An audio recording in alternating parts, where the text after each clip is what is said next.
भाइयों बहनों, यशस्वी प्रधानमंत्री श्रीमान नरेंद्र मोदी जी के नेतृत्व में देश का ये 12वां बजट, वर्तमान की वित्त मंत्री श्रीमती निर्मला सीतारमण के नेतृत्व में ये नवा बजट, आज के इस कार्यक्रम में मंच के ऊपर मेरे साथ विराजमान श्रीमान सुमित मिश्रा जी, महापौर जी, माननीय मंत्री तुलसीराम सिलावट जी, माननीय विधायक मालिनी गौड़ जी, माननीय गौरव रणगिरी जी, हमारे प्रदेश के महामंत्री पूर्व विधायक हमारे जीतू भाई सोनकर जी, जिला अध्यक्ष ग्रामीण जी, अभी मध्य प्रदेश के मुख्यमंत्री डॉक्टर मोहन यादव आज एक दिवसीय दौरे पर इंदौर पहुंचे।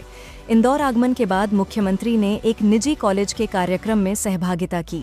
इसी दौरान उन्होंने संसद में पेश किए गए बजट सत्र को इंदौर में ही सुना। बजट सत्र के बाद मीडिया से चर्चा करते हुए मुख्यमंत्री डॉक्टर मोहन यादव ने देशवासियों को शुभकामनाएं दी। उन्होंने कहा कि वर्तमान वित्तीय चुनौतियों के बावजूद केंद्र सरकार ने एक संतुलित और दूरदर्शी बजट प्रस्तुत किया है। मुख्यमंत्री डॉक्टर मोहन यादव ने बजट के लिए प्रधानमंत्री नरेंद्र मोदी, वित्त मंत्री एवं गृह मंत्री को हार्दिक शुभकामनाएं दी। उन्होंने कहा कि इस बजट में समाज के हर वर्ग और देश के हर क्षेत्र को ध्यान में रखा गया है। मुख्यमंत्री ने कहा कि यह बजट वर्ष 2047 के अमृतकाल को लक्ष्य बनाकर तैयार किया गया है। बजट में रेडीमेड गारमेंट्स और वस्त्र उद्योग को प्रोत्साहन दिया गया है।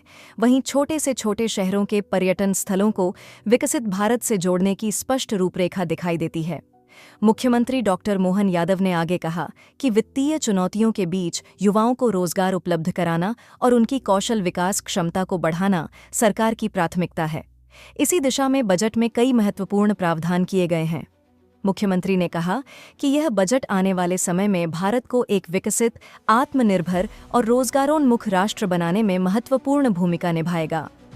कुल मिलाकर मुख्यमंत्री डॉक्टर मोहन यादव ने केंद्र सरकार द्वारा प्रस्तुत बजट को विकसित भारत की दिशा में एक मजबूत और निर्णायक कदम बताया और केंद्र सरकार को इसके लिए शुभकामनाएं दी।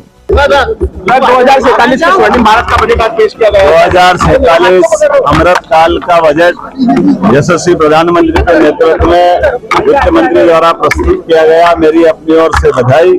जितने प्रकार की सौगात सभी सेक्टर को दी है, इसमें कृषि, खास करके हमारे रेडीमेड गारमेंट्स और कॉटन इंडस्ट्री को प्रोत्साहन देने के लिए, टेक्सटाइल उद्योग को बढ़ावा देने के लिए जो छूट दी गई, मैं बधाई देना चाहूंगा। और सभी क्षेत्रों को, खासकर धार्मिक पर्यटन के छोटे छोटे शहरों के लिए भी गुंजाइश दी गई है।